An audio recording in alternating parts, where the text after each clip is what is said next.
whatever your C aspiration is, there are 3 lessons which I think are very useful from highly creative people. One I've already talked about, it has to do with solitude. Spending time reflecting, thinking about what am I trying to achieve, what's important to me, how am I doing, if things are going wrong, what can I do differently, if my mission is too grand, can I simplify it, if something worked, what should I do next? When I said creative people are regularly creative, it almost never happens that somebody sort of has a tremendous breakthrough and then it becomes totally banal. They might quit, but that's different from becoming banal. It's a regular feature, even though they don't always succeed. But reflecting, spending a fair amount of time thinking about what it's all about, and this is something, again, which is very much at risk in our society. Yesterday at Harvard, we had Arianna Huffington. How many of you know who she is? Huffington Post? Okay, she's well known. And people were asking her questions. One of the more stupid questions was, tell us, Ms. Huffington, what's going to happen in the future? It's kind of a big question. But she had a good answer.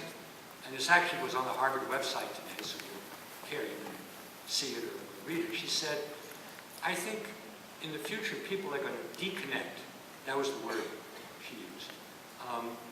And that is, she said, they're going to go to places where there's no wireless and where you can't bring your cell phone or your computer or anything else because we're all over-connected and we spend too much time on it. And I think she was thinking we need time to reflect and sit back and stuff like that. So that's reflection. Leveraging. Finding out what you're good at and really pushing that and not worrying about stuff that you're not good at. This is not something I would say to a 5 or 10-year-old. I think it's fine to be Leonardo at that age. But as you get to be older, most of you here are probably getting to be older. Consider the alternative, I hope you're getting to be older.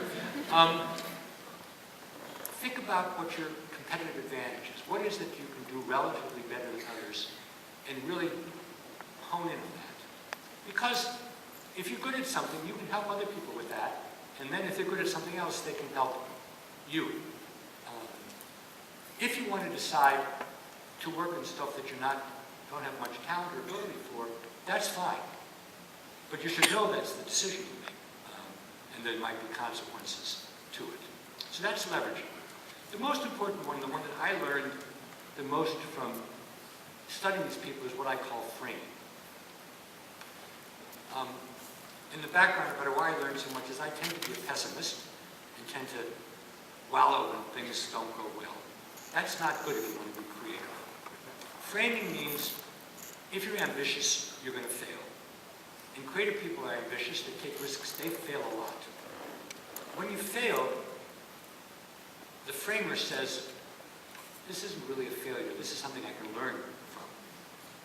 And so rather than giving up and quitting, or kicking the dog, or slamming the door, or breaking the computer, we probably all had tendencies in that direction, is to sit back and say, all right, it didn't work. What can I learn from it? What can I do better next time? Esther Dyson